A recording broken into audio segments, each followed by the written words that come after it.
que significou a morte de Jesus? Qual o objetivo dessa morte?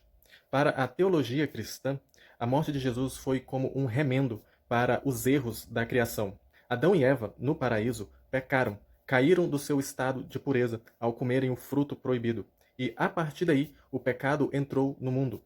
E com isso, as pessoas começaram a ter a necessidade de sacrificar bodes e ovelhas para poderem aplacar a ira divina. Porém, os sacrifícios de animais, ainda segundo a teologia cristã, não eram suficientes para encobrir, tirar o pecado do homem. Por isso, foi necessário que Jesus viesse à Terra para poder morrer no lugar do homem. Ele seria o sacrifício que substituiria todos os sacrifícios de bodes e touros que antes as pessoas eram obrigadas a terem que fazer por causa dos seus pecados. Então, devido o homem no Jardim do Éden ter cometido aquele pecado primordial, ele ficou afastado do céu e condenado ao inferno. Por isso veio Jesus para morrer no lugar do homem e assim dar acesso a este homem ao céu e não deixá-lo condenado ao inferno. Mas não é tão simples assim, porque ainda segundo a doutrina cristã, não basta apenas Jesus ter morrido no seu lugar. Você precisa aderir ao cristianismo. Você precisa primeiro fazer uma profissão pública de fé na igreja, aceitando a Jesus. Você precisa descer as águas, batizando-se, e precisa também estar em comunhão com a igreja. E isso se dá por meio da ceia, que é dada uma vez por mês, depende da igreja. A partir daí você começa a ter acesso aos benefícios que a morte de Jesus trouxe. Mas não para por aí. Isso é só para você entrar na igreja. Agora, dentro dela, você precisa aderir a uma série de outras normas, uma série de outros mandamentos para você continuar tendo acesso a esse benefício. Cada igreja tem os seus mandamentos mais ou menos severos, mas existe aqueles que são comuns a praticamente todas e são todas baseadas no sexo. Não se masturbarás, não farás sexo antes do casamento, não serás gay. Se você matar alguém, você tem mais chance de ir para o céu do que se você transar com a sua namorada. E se você se masturba, não precisa nem orar, porque Deus tem nojo de você. Além dessa primeira camada de ordenanças, existe uma segunda, que é tão perigosa quanto a primeira, porque pode te levar a cair nas tentações dessa primeira camada, que são aquelas que dizem respeito a você não poder tomar bebida alcoólica, não irás a festas, não se relacionarás com pessoas do mundo, não ouvirás músicas do mundo. O mundo aqui é tudo aquilo que não é gospel. Ainda existe uma terceira camada, que aí vai depender do quão pentecostal é a sua igreja. A partir deste nível, qualquer coisa pode acontecer. Pode variar desde você não pode cortar o seu cabelo, você não pode depilar o seu corpo, você só pode usar saia, você não pode se relacionar com pessoas do mundo, você não pode assistir a Rede Globo, só a Rede Record, você não pode ler outros livros que não a Bíblia. O peso dessas doutrinas tem muito a ver com a cabeça do seu pastor. Então você veja que existem uma série de compromissos para você validar o sacrifício de Jesus na sua vida. E é tudo besteira. Nenhum destes até hoje entendeu o verdadeiro significado da morte de Jesus. Nenhuma dessas pessoas até hoje conseguiu entender o significado de misericórdia quero e não sacrifícios. Nenhum deles entendeu o que João quis dizer quando falou que Jesus é a propiciação diante de Deus dos nossos pecados, mas não apenas dos nossos, mas também do mundo inteiro. E também não entenderam o que João Batista quis dizer quando falou eis o Cordeiro de Deus que tira o pecado do mundo. É ato contínuo, tira. Ele tirou, ele tira e continuará tirando. Até hoje eles não entenderam o que Paulo quis dizer quando disse que Deus estava em Cristo, reconciliando consigo mesmo o mundo inteiro. Eles não entenderam porque entender isso implicaria em se destruir todo o cristianismo.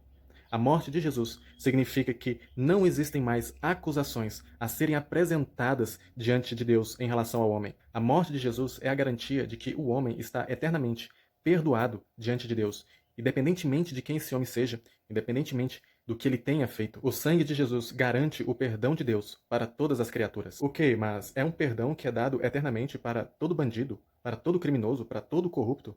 Sim, ué. Caso contrário, para que serviria o sacrifício de Jesus? Pessoas boas, pessoas santas, não precisam de perdão e nem de sangue por remissão de pecados. Na verdade, o significado é que onde abundou o pecado, superabundou a graça de Deus. Ah, mas a pessoa ela precisa se arrepender para receber o perdão, certo?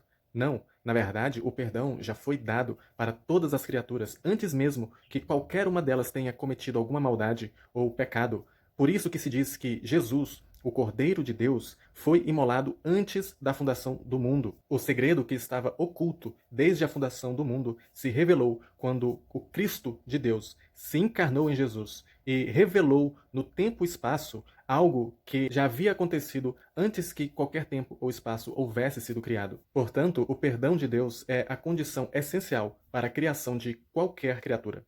Toda criatura de Deus já nasceu garantida, pois o Cordeiro foi imolado antes da fundação do mundo. Há 2000 anos atrás, nós apenas tivemos a notícia de que essa garantia já tinha sido dada a todos nós desde antes de qualquer coisa ter sido criada. O Cordeiro imolado é, portanto, o seguro da criação. E é um seguro que foi dado para todos antes de nascerem e acompanha todas as criaturas, anjos e homens, durante toda a eternidade. Por isso, por causa desse seguro, só é extinto aqueles que realmente quiserem ser extintos, que são justamente aqueles que vão odiar que o perdão e a graça de Deus seja entregue para aqueles que eles jamais imaginariam que seriam entregues. Estes são aqueles que irão implorar a Deus para deixar de existir, pois não suportarão conviver com aqueles que Deus decidiu perdoar. Deus não obriga ninguém a conviver com ele. E justamente estes que não querem mesmo serão extintos no lago de fogo. No lago de fogo será extinto a morte, será extinto o inferno de dor. E também será extinto todos aqueles que decididamente resolveram odiar o perdão de Deus, o amor de Deus, por aqueles que Deus quis demonstrar a sua graça e a sua misericórdia. O arrependimento, portanto, não é condição para eu ser perdoado por Deus. O arrependimento é condição para eu sair do inferno de angústias existenciais em que eu existo. Pois ninguém brinque de ser mal. Tudo o que o homem plantar, isso também ceifará. Ceifará dor, angústia, desejo de morte, fruto da culpa e do remorso, mas ceifará paz e alegria, desejo de viver, à medida que cresça em bondade, em misericórdia, em prontidão para a vida, em autocontrole, em utilidade. Portanto, a morte de Jesus é poder de Deus para me limpar de toda culpa em relação a quem eu sou, em relação àquilo que me envergonha, em relação aos meus defeitos emocionais. A culpa é então jogada também no lago de fogo, ela é extinta. E junto com a culpa é extinta também o medo de Deus, o medo da eternidade, o medo da morte, o medo do diabo. Tudo isso acaba, pois eu já estou garantido. E na medida que eu cresço nessa confiança, eu começo também a me abrir para o meu próximo, pois da mesma forma que o sangue de Jesus cobre a minha vida das minhas transgressões, ele também cobre as transgressões do meu inimigo. E onde é que fica o cristianismo em toda essa história? Fica aonde você quiser. Uma coisa eu te garanto, Deus não tem nada a ver com o cristianismo. Agora, você fique à vontade se você quiser continuar cumprindo os mandamentozinhos de homens que os seus pastores impuseram sobre você. Não toques isso, não proves aquilo, não vá em certos lugares, não conviva com certas pessoas. Regrinhas de moralidades vazias que para Deus não tem valor nenhum. Porque para Deus o que importa é a misericórdia. Misericórdia quero e não sacrifícios. Se você não entendeu nada do que eu te disse, fique pelo menos com isso. Procure entender o significado de misericórdia quero e não sacrifícios e você viverá muito melhor a sua vida. Um grande abraço, fique com Deus. Tchau, tchau.